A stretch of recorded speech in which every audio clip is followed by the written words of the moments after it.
So while I still think the Serpent Custom is the best 144 Endless Waltz kit that we've got from 1998, the actual best Serpent Custom is from the exact same year, the 1100 high grade. This thing, it does so many awesome things, and it does have a few problems. Really, my biggest problem with this kit, I'm sure there's others you can say like the seam lines, but I can't really fault it for that because that's just the way it was back then. They didn't really try to hide those things. But it's the hips. I don't know if it's because the pegs are way too long, but the ball joints are really loose. And this isn't a very old kit. I got it like a couple years ago, so that's just the way it is. I think it's just the legs are a little heavy for those ball joints. But another thing, a nice amount of panel lining. It's not too heavy.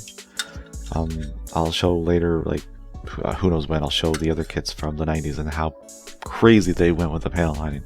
Someone just started scribing and like, oh, must do more, must do more, must do cover every surface. You don't have to, but they did just the right amount here.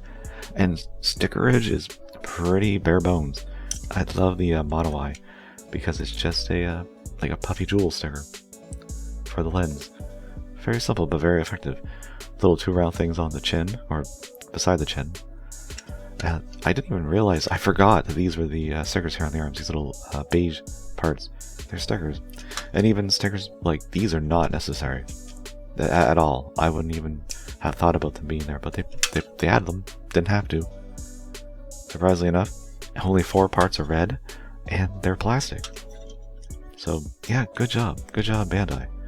And posability wise, for what it is, like the 144 was really good for its scale, but this is even better because you've got like the forward and backward hinge, and it can also hinge up.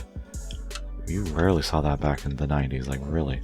And even though it has these chunky shoulder armors, that's not bad for what you can do. It's got the 100 high grades. We're doing the master grade fingers at the time, so this isn't anything new. And you still got some swivel there. Like I said, these are loose, but there's no skirts, so check that out. He can, jeez, these guys can be Gundam fighters almost. Unfortunately, I think the knees are actually worse on this one, only because of the 144. It's just 2 polycaps stuck together, and that's it. Doesn't look terrible, but they try to make it look more mechanical here, so they give you an actual knee piece, and I guess they couldn't figure out how to make the knee bend better, so it looks better, but just it's not as posable. The feet aren't too bad, just kind of because of the sculpt that kind of hits the inside of the foot. What are you gonna do? And we have some nice thrusters too. I don't know what, like, these are hinged for whatever reason, but they are. And they went crazy with the accessories. Like the 144, you had the twin Gatling gun. This is just the one from the heavy arms, which is why it has these little clips that would clip onto his backpack. They don't clip anywhere on here, so you can't really store them unless I'm missing something. But they actually made these perfect for these hands because they go in and they're exactly the right size to go around the guard, the hand cover, and like just perfect. And you got that beam cannon, which looks nice. I appreciate the fact you can take the handle and peg it onto either side.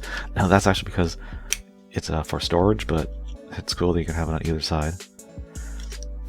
It can be a little tricky to get it like under the arm, or you can do it no problem. That works too. Now that's where the 144 gets stopped, but the high grade keeps going, and it feels really weird to say high grade, but that's what they are back in the day. 100s were high grades, but they give you 2 of the Gatling guns, just like the heavy arms, and something I don't think you can get anywhere else: a bazooka. This is a weird ass looking bazooka, but that's what it says on the wiki. I mean, because I know that that's the cannon. So, because it looks kind of like the tall geese at the back here with the, I guess that's the energy thing. But I guess that's a bazooka. Maybe it's not. They just said it wrong on the wiki, but it's cool. It's thick. It's chunky. And you'd think that'd be a problem because of the big hunking shoulders, but it's not really that bad. Because of the better articulation that this kid has, you can get it over his collarbone really. And these two weapons, the beam cannon and the bazooka, are supposed to peg onto the backpack. Unfortunately, I don't know where the little mounting clips are. They're little brown mounting clips that go into these holes on the side of the thrusters. And then they would just peg into the polycaps on here. And I don't know where they are. I don't know why I didn't display this guy with all his weapons. I think I was running out of space in my old display shelves. But yeah, you could have everything on this guy, just hunker him down, ready to go. But there's one more thing that's unique to this version. Pop out missile racks in the shoulders. So really, what more could you ask for something from 1998? You get all this. And I wish they do a new one. It'd be so cool.